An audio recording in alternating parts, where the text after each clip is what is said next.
Muito bem, amigos da RVC Internacional, está começando o programa Esporte em Ação. Nesse programa você vai curtir muitas entrevistas, muitas matérias especiais e, claro, o melhor do esporte. Hoje, João Carlos bate um papo com o árbitro Heber Roberto Lopes, que fala sobre sua carreira e também planos para o futuro.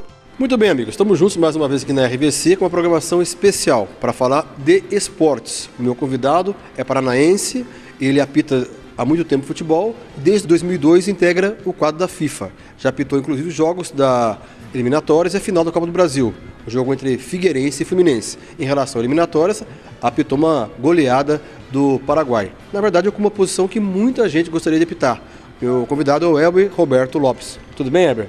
Tudo bem, obrigado pelo convite, uma satisfação participar do seu programa e estamos aí à disposição para alguns esclarecimentos e essa entrevista maravilhosa. Legal, Heber. Na verdade, vou começar a fazer a seguinte colocação, pelo menos aqui a gente faz o seguinte, né? Primeiro passo para ser um jogador de futebol, tá, o cara vai lá e quer jogar bola.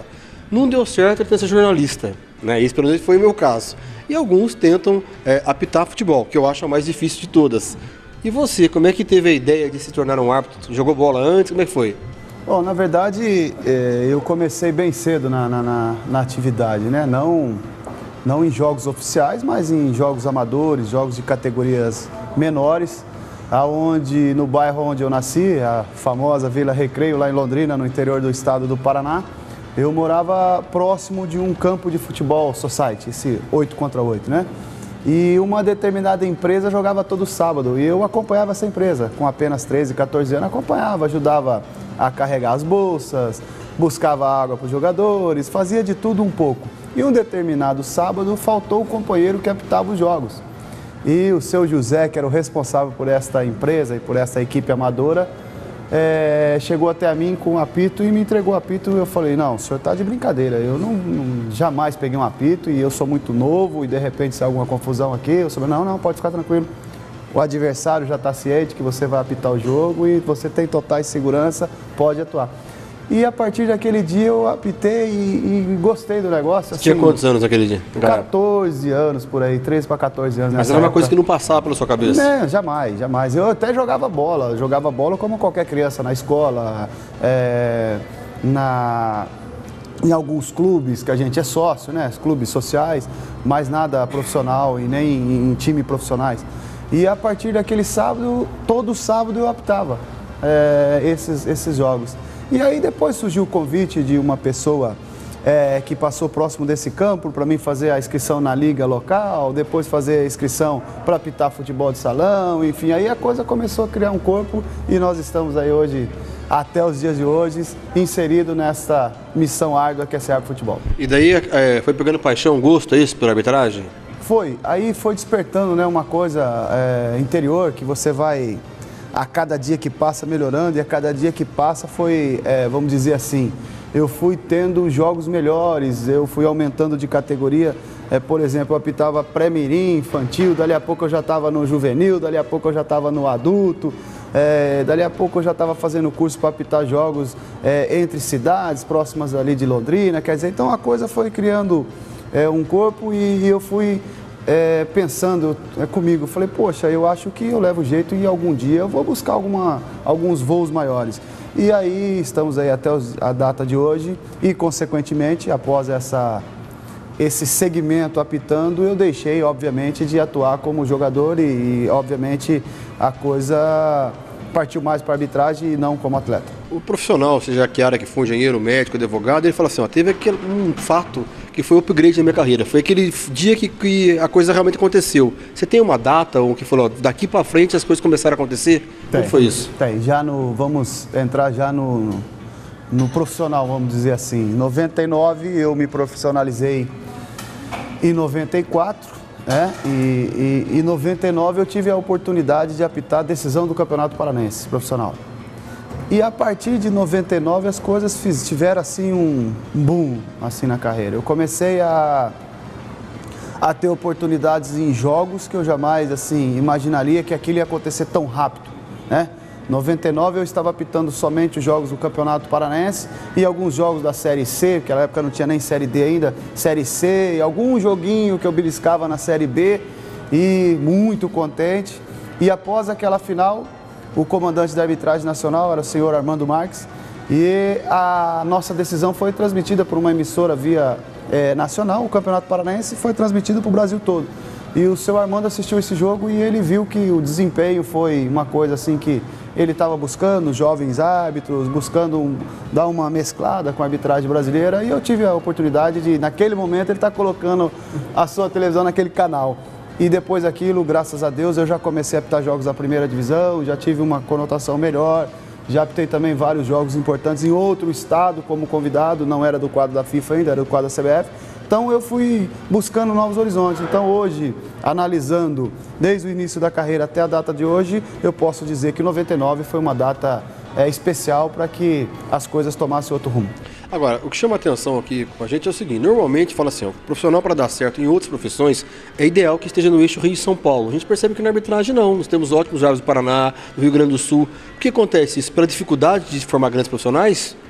Eu acredito que isso tem um bom tempo, né, que alguns árbitros de outros eixos estão tendo esta oportunidade no quadro nacional e até no quadro internacional.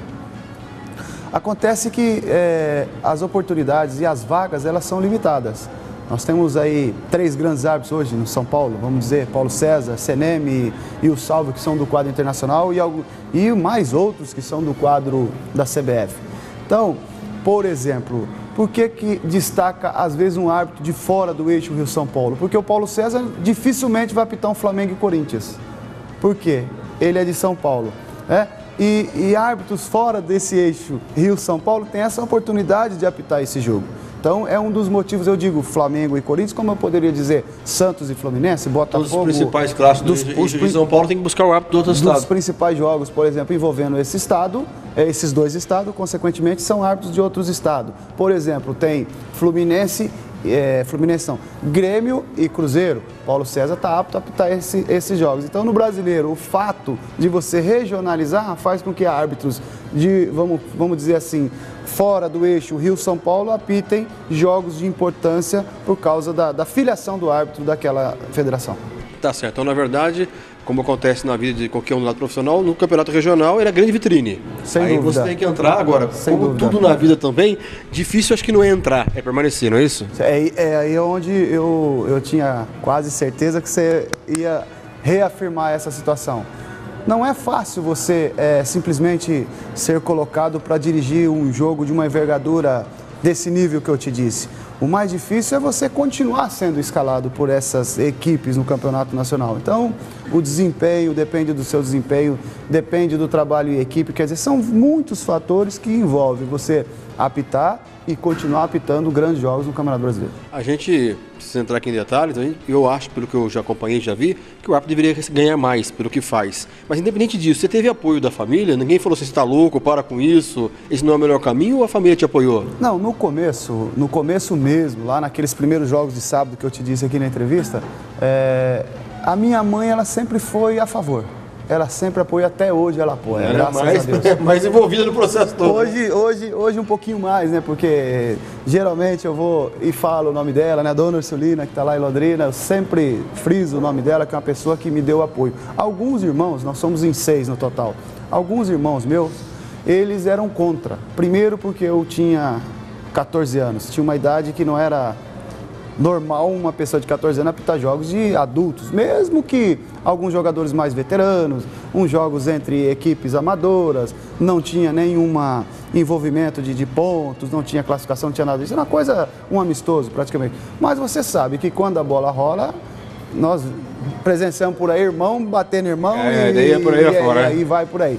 Então no começo sim, mas depois de mais ou menos 1 ou 2 anos nessa toadinha, apitando já, começando a apitar jogos de campeonato, de categoria de base, onde a idade era compatível com a minha, aí a família passou a apoiar totalmente a minha sequência na carreira. Então, no início, não digo total, mas uma parte da minha família tinha uma certa restrição. Mas após esta caminhada, 1 ou 2 anos de carreira, aí a família passou a apoiar e nos dias de hoje, graças a Deus, praticamente 100% de apoio. A gente vai fazer um intervalo, eu tenho uma última colocação antes do intervalo. Você hoje é um árbitro renomado, batalhou para chegar até aí, teve aqui em Pindamonhangaba pitando jogo de futebol amador. Pitou a Série B do Campeonato Brasileiro. Como é que você consegue manter a motivação para pitar um jogo internacional, um jogo que vale classificação para Libertadores e um jogo amistoso? A motivação é a mesma, a responsabilidade é a mesma. Como é que é a sua cabeça em cima disso? Você vai fazer um jogo, a pessoa, nossa, vai pitar lá, hein? Daqui a pouco eu estive lá, com todo respeito aqui em Pinda ou em Taubaté. Como é que fica a cabeça do árbitro? Bom, primeiro que você tem o direito de dizer não. Parte por aí. A partir do momento que você disse sim, é seu nome que está em jogo, é a sua responsabilidade que está em jogo e é o respeito para com aqueles jogadores que vão jogar.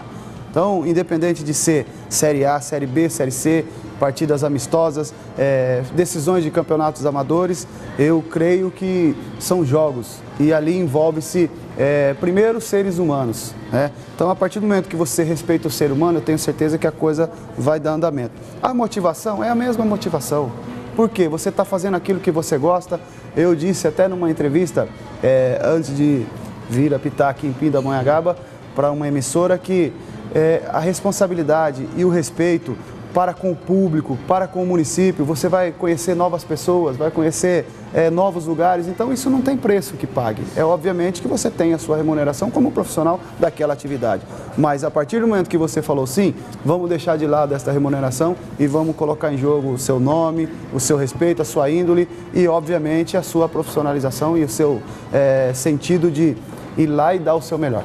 Ok, a gente vai a um breve intervalo e voltamos já conversando aqui gentilmente com o Heber Roberto Lopes, que esteve em Pindamonhangaba e atendeu a reportagem da RVC.